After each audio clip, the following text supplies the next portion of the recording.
The most profound harvest is often reaped from the most fallow and broken ground. It is in the fissures of a shattered heart that the seeds of a new destiny find their deepest purchase. I have walked through the orchards after the first hard frost, and I have seen the trees stand shorn of their glory, their branches stripped bare by the ungentle hand of the north wind. And I have seen men and women alike gathered at the base of these giants, weeping for the departed splendor of the leaves, crimson, gold, and amber, now scattered and trodden into the mud. They clutch at the memory of the shade, the rustling song, the dappled light that once was, as if their grief could will the sap back into that which has been released by the tree itself. This, I tell you, is the great folly of a love that has turned season. You are weeping at the base of a tree that has already let go. You are begging a leaf that has already chosen the earth to somehow defy nature and fly back to its branch. It cannot, it will not. It has gone to become soil for a future forest it will never see. You speak of a heart torn in two. You speak of a home divided, of a name no longer shared, of a future amputated from its past. The pain is real. I do not dismiss its searing, blinding authenticity.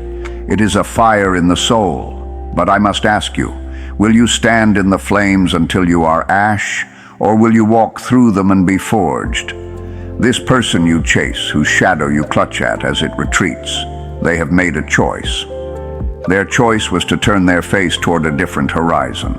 In doing so, they have handed you a terrible, glorious gift, the gift of your own life, returned to you. You are now the sole proprietor of your destiny. The map of your future is no longer to be drawn in the compromised ink of we and us. It is to be etched with the unadulterated, uncompromising pen of I and me. To chase them is to proclaim to the universe that your own worth is contingent upon their acknowledgement.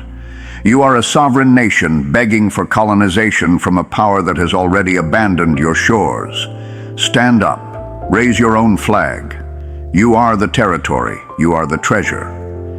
The departure of another does not diminish your native gold. It merely reveals that they were never a true miner of it, only a passerby who admired the glint in the sun. There is a sacred silence that follows a parting.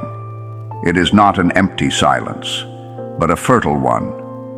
It is the silence of the field after the battle, before the rebuilding begins. Do not rush to fill it with the clatter of new desperate attachments or the hollow echo of your own lamentations. Sit within it. Let it terrify you.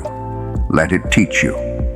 In that silence, you will meet a person you have perhaps neglected for years, yourself. You must come to understand that love is not a chain. True love is a root system. It intertwines, it supports, it draws nourishment from the same ground. But if one tree is felled, the other does not wither and die from the loss alone. It feels the shock, it bears the scar. But it must, by its very nature, stretch its roots deeper into its own plot of earth, seeking new water, new sustenance, independent of what it once shared. It must learn to stand alone before it can ever dream of standing with another. Every moment you spend gazing down the empty road, waiting for a dust cloud that will not appear, is a moment stolen from the construction of the castle that is your own life. You are the architect, the stonemason, and the future king or queen of this domain. Why are you camped in the ruins of a rented cottage, mourning its loss, when the deeds to your own vast estate have just been handed to you? Let them go. Not with the bitter resignation of a general who has lost a battle, but with the solemn grace of a gardener who understands cycles. Something beautiful grew. Now it has passed. The ground must be turned. New seeds must be planted. The season of bloom is over. The season of groundwork begins. This is not a betrayal of what was. It is the highest respect you can pay to it.